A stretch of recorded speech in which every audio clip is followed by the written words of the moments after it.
राजस्थान में लोकसभा चुनाव को लेकर सभी दल अपने प्रत्याशियों के पक्ष में प्रचार प्रसार कर रहे हैं। तो वहीं पर शिवसेना भी राजस्थान में समर्थन के लिए आज भाजपा पदाधिकारी के साथ मीडिया से मुखातिब हुई है। इस दौरान आपको बता दें कि पूर्व विधायक राजेंद्र सिंह गुड्ढा ने पूर्व मुख्यमंत्री अशोक गहलोत पर जमकर निशाना साधा है और कहा है कि पिछली सरकार के अंदर युवाओं के भविष्य के साथ खिलवाड़ हुआ है और जमकर भ्रष्टाचार हुआ है। राजस्थान की वर्तमान सरकार पेपर लीक माफिया पर कार्रवाई कर रही है, जिससे युवाओं में एक उम्मीद की किरण दिखाई दे रही है। राजस्थान की 25 लोकसभा सीटों को लेकर तमाम दल है पुरजोर कोशिश कर रहे हैं और 25 की 25 लोकसभा सीटें हैं, उन पर किस तरीके से फतह बनानी है, हर कोई दल एक दूसरे अपने सहयोगी दल से जो हेल्प है वो मांगते हुए दिखाई दे रहे हैं। मेरे साथ राजेंद्र जी गुड़ा है। राजेंद्र जी, जब आपका नाम आता है तो लाल डायरी की चर्चा जरूर होती है, क्या कहेंगे इस बारे? देखिए, हम लाल डायरी ने राजस्थान के जो मुख्यमंत्री है उनको आज बार का रास्ता दिखा दिया और आज हमारे हिंदुस्तान के प्रधानमंत्री माननीय यशस्वी मोदी साहब ने जिस तरीके से लाल डायरी का जिक्र किया और आज पूरा का पूरा हिंदुस्तान का चुनाव भ्रष्टाचार पर केंद्रित हुआ और बड़े से बड़े नेता आज जेल के अंदर बैठे, बड़े से बड़े नेता। ये सरकार की, हमारे प्रधानमंत्री की इच्छा शक्ति है जिसकी वजह से आज इस लेवल के लिए लोग कहते थे कि छोटी मछलियां फंस जाती है जाल के अंदर, बड़ी मछलियां निकल जाती है। आज मुख्यमंत्री लेवल के लोग और मोदी साहब का जो तीसरा कार्यकाल होगा उसके अंदर आप उम्मीद, ये विश्वास रखिए कि राजस्थान में भी जिन लोगों ने भ्रष्टाचार किया है पिछले, चाहे वो पेपर लीक में भ्रष्टाचार किया हो, चाहे जल जीवन मिशन में भ्रष्टाचार किया हो, जो भी करप्शन किए हैं उनके खिलाफ कार्रवाई होगी। लेकिन जैसे आपने कहा कि पिछले साल जब चुनाव थे तब आपने लाल डायरी को लेके पूरी कांग्रेस के खिलाफ आपने अकेले खड़े होकर लड़ाई लड़ी थी। अब लोकसभा चुनाव है, फिर से लाल डायरी का मुद्दा अब धीरे धीरे चर्चा आ रही है, क्योंकि देखा जा रहा है कि ये आपको जिम्मेदारी दी गई है जालोर और सिरोही जिले की, जहाँ से जालोर से मुख्यमंत्री के खुद के बेटे हैं वैभव गहलोत, वो वहाँ से लोकसभा सीट पर चुनाव लड़ रहे हैं। तो क्या कहीं खास लगाव है अशोक गहलोत जी?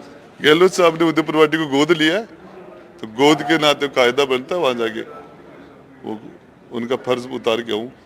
अच्छा, तो किस तरीके से उतारेंगे फर्ज? अब गोद का तो जो गोद वाले का जो फर्ज होता है सबको पता है कैसे उतारते हैं।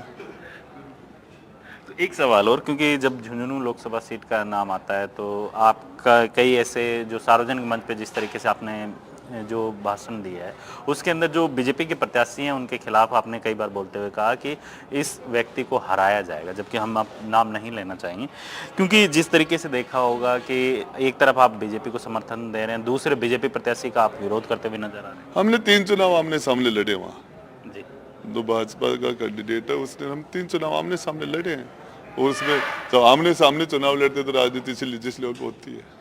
लेकिन क्या लगता है कि वहाँ पे झुंझुनू में भी आप एक मंच साझा करेंगे दोनों नेता? देखिए, मुझे पार्टी के निर्देश का पालन करूंगा मैं। कौन सी पार्टी, बीजेपी या शिवसेना? मेरी पार्टी।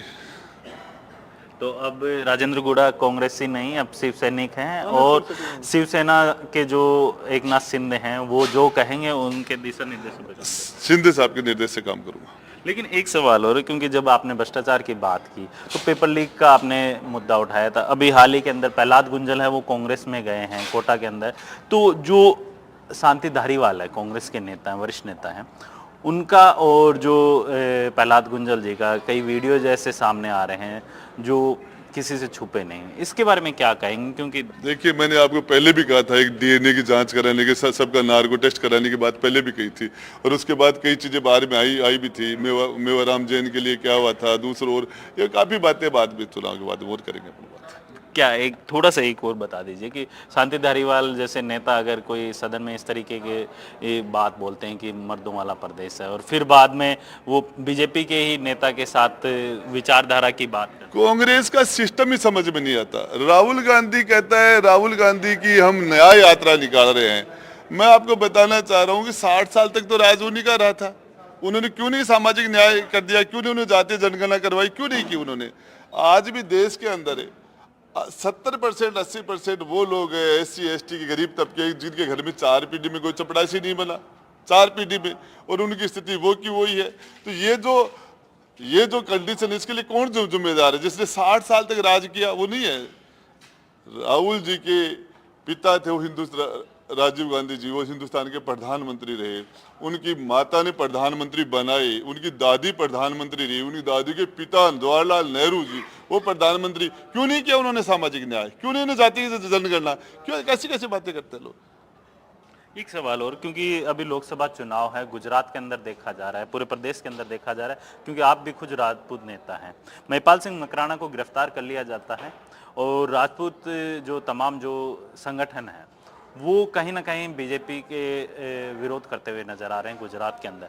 क्या राजेंद्र गौड़ा हैं वो इस चीज को किस तरीके से देखते हैं एक राजपूत? मेरे सामने कोई बात आएगी तो हम बैठ के इसका निस्तारण करेंगे। जहाँ किस लेवल पर कोई बात का हम पर एक्सेप्ट कर सकते हैं, कहीं कोई शिकायत होगी तो बैठ के दूर करेंगे, जिससे बात उचित मंच पर बात भी करेंगे। क्योंकि उन्होंने राजपूत समाज के ऊपर कुछ ऐसी टिप्पणी की है जिसकी वजह से ये पूरा बवाल नहीं करना चाहिए, किसी को नहीं करना चाहिए। किसी भी समाज, हर समाज अपने आप में बड़ा है, किसी समाज को इस तरह की टिप्पणियां किसी समाज पर नहीं करनी चाहिए। ये थे राजेंद्र सिंह गौड़ा, जिनका साफ तौर पे कहना है कि राजस्थान के अंदर जो शिवसेना है वो पूर्ण रूप से बीजेपी का समर्थन करेगी और 25 की 25 लोकसभा सीटें हैं वो जीतने के लिए पूरा बीजेपी का सहयोग करेगी। कैमरा पर्सन जसराज के साथ वीरेंद्र सिंह शेखावत, एनडीटीवी।